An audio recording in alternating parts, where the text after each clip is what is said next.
Let's talk about common knowledge. While citing in general is important in academics, sometimes we don't need to cite. For common or general knowledge, it's not important for us to cite our source. Technically, common knowledge is something that we might say, everybody knows that. Things like, the sun rises in the morning and sets at night, or there are 4 seasons, spring, summer, autumn, and winter. Or, the concept of time is divided into seconds, minutes, hours, days, months, and years. Some people might ask, what about the Arctic poles where it's daylight 24 hours a day for half the year? Or, what about places where there is only a rainy season and a non-rainy season, no varying temperatures? Or, what about primitive tribes like in the Amazon rainforest, where there are no clocks? As you know, in academics we focus on facts, not opinions so much. Commonly known facts do not need oral or written citations. For example, basic historical events, widely known scientific principles, or commonly recognized cultural references, or widely accepted facts, theories, or concepts that are well known within an academic discipline.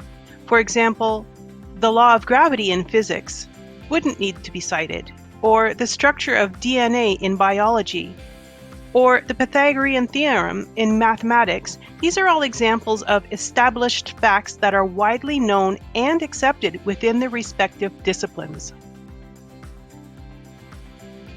The first important rule to remember is that it depends on where you are, not where you're from.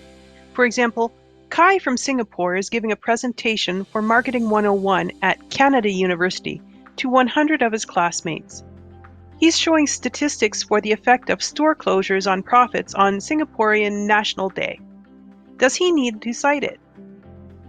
Yes, because he's in Canada and also in a multinational audience, very few people are going to know what Singaporean National Day is.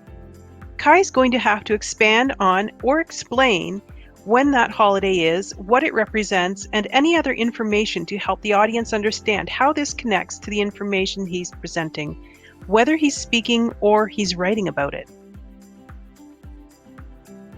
Here's a different example of it depends on where you are, not where you're from.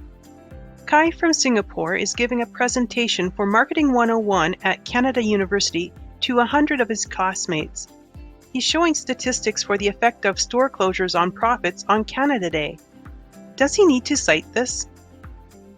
No, because he's in Canada, Canada's national holiday should be considered common knowledge. People should know what Canada Day is, so Kai will not have to expand or explain when the holiday is, what it represents, or any other information to help his audience understand how this connects to the information he's presenting, whether he's speaking or writing. The next important rule to remember is, who is your audience? Who are you speaking or writing to? For example, Lara is giving a presentation for Psychology 101 at any university to 100 of her classmates.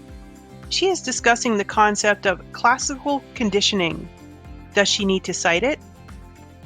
Yes, because it's first year and a new concept to students, it's best if Lara expands and gives a cited definition from a well-known source, perhaps the course textbook, to help her audience know what she's speaking or writing about. How about this example of who is your audience? Lara is giving a presentation for Psychology 200 at any university to 100 of her classmates. She's discussing the concept of classical conditioning. Does she need to cite it? No, because it's second year and should be a familiar concept from first year for students, unless she's giving a unique application of the term, Lara can assume it's common knowledge for her fellow classmates or for her professor if she's writing an essay. And finally, one general rule for common knowledge is, if you're not sure, check with your professor or a librarian, and when in doubt, cite anyways, just to be safe. It's better to be told, you didn't need to cite that, that's common knowledge, than to get into big trouble for plagiarism because you didn't cite. As they say, it's always better to be safe than sorry, especially in academics.